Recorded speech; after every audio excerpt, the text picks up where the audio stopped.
On December 7, 2007, at the New York Anime Festival, Del Rey Manga announced that it would be releasing the first volume of Nisio Isin's light novel series Zerigado. The series' first volume, the Kubikiri Cycle, was scheduled to be released in the fall of 2008. It would end up arriving sooner than expected. It looks like some readers were able to get their hands on the novel on July 22, 2008, even though Del Rey announced that the series would be released in August on July 25th at Comic-Con. Either way, after the series was released, things appeared to go south almost immediately. Not only was there no word about the release of the second volume, but there didn't appear to be any news about the series at all. If you fast forward to 2010, the only thing that appeared to change was the book's price, which would frequently be discounted to just a few bucks. It didn't look like the series had sold very well at all, and most fans had probably given up on seeing future volumes translated. But then, out of nowhere, Del Rey released Volume 2, The Kubishime Romantist, on June 22, 2010. And that was it, the last volume of Zerigado that Del Rey Manga would release.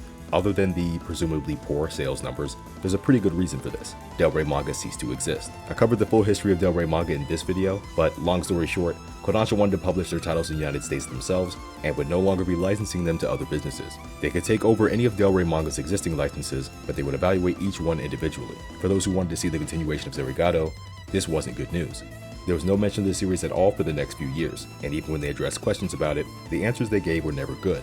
As of May 2013, they weren't interested in releasing light novels at all. It was radio silence again, and based on their comments and how the previous translation went, pretty much all fans of the series had given up on seeing it officially published.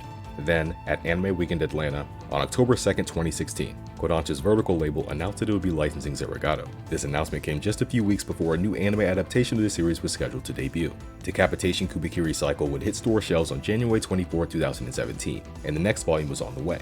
At Anime Expo 2017, Vertical announced that the second volume, Strangulation, was going to be released in February 2018. So, this time, things appeared to be going well. Although it arrived slightly later than expected, Strangulation Kubishime Romantist was released on April 24, 2018, and then old wounds started opening up again. Unlike the year before, there wasn't any announcement of the next volume for the rest of the year.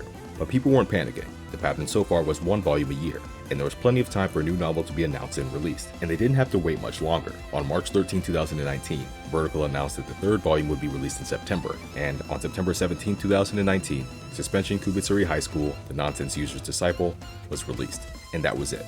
It is now 2023, and there hasn't been any news about the release of the series' fourth volume. Although they appeared to be teasing Volume 4 in 2020, it just ended up being an announcement for the series' digital release, which, for fans hoping for a new volume, didn't feel great. Unfortunately, things wouldn't get any better with time, and it looks like this new release is just as dead as the original.